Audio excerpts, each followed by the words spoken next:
2021-yil 13-noyabr kuni mahalliy xomashyolardan foydalangan holda mineral va organomineral o'g'itlar olish texnologiyasi mavzusi doirasida dissertatsiya ishi yoqladim. Ushbu dissertatsiya ishimni maqsadi ekologik xavfsiz, suvda to'la eriydigan ammoniy fosfatlari hamda yomg'ir chuvalchangi biogomusini qayta ishlash asosida suyuq bioorganomineral o'g'itlar olish texnologiyasiga bag'ishlanadi. Bu biz yaratgan mineral o'g'itimiz issiqxona xo'jaliklarida tomchilab sug'orish, ildizdan tashqari oziqlantirish va gidroponika orqali o'simliklarni yetishtirishda foydalaniladi. Biz yaratgan mineral o'g'itimizni foydasi shundan iboratki, chuchuk suvlar sarfi kamayadi, issiqxona xo'jaliklari kengayadi va o'simliklarni o'stirish va rivojlantirish stimulyatorlari qo'llanilgani hisobiga o'simliklar tez va samarali yetishtiriladi va hosili ko'p bo'ladi.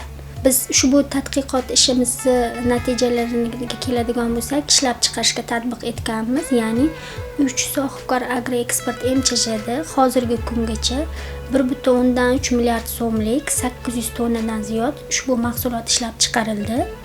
Bu mahsulotimizni 1 litri 6-8 ming so'mni tashkil etadi. Bu mahsulotni oldingi paytlarda boshqa chet davlatlardan olib kelinardi. 1 litri 16-20 dollarni tashkil etardi. Biz ishlab chiqarilgan barcha mahsulotlarga taqqoslaganimizda hozirgi kungacha 12.2 million AQSh dollari iqtisodiy samaraga erishildi. Ya'ni ushbu 12.2 million AQSh dollari O'zbekiston tadbirkorlari cho'ntagida qoldi. Bu juda ham katta natija deb o'ylayman. Shu tomchilab sug'orish paytida har 100 litr suvga 5 litr bioorganomineral o'g'it qo'shib boriladi.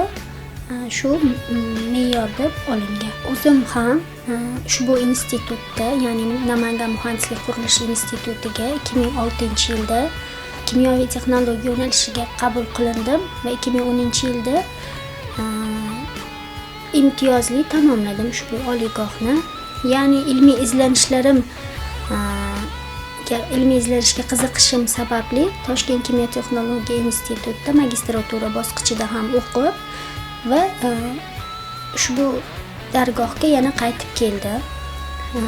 2014-yilda ilmiy faoliyatimni boshlagan bo'lsam, katta laborant va o'qituvchi lavozimlarida ishladim va shu bilan birga davlat granti loyihalarida qatnashdim.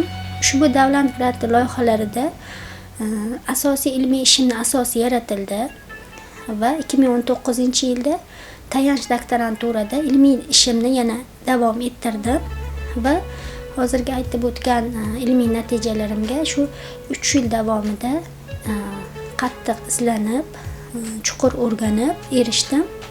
Ilm ahlining maqsadi avvalo uyg'onish, uyg'onganlarni topish va qolganlarni ham uyg'otish hisoblanadi.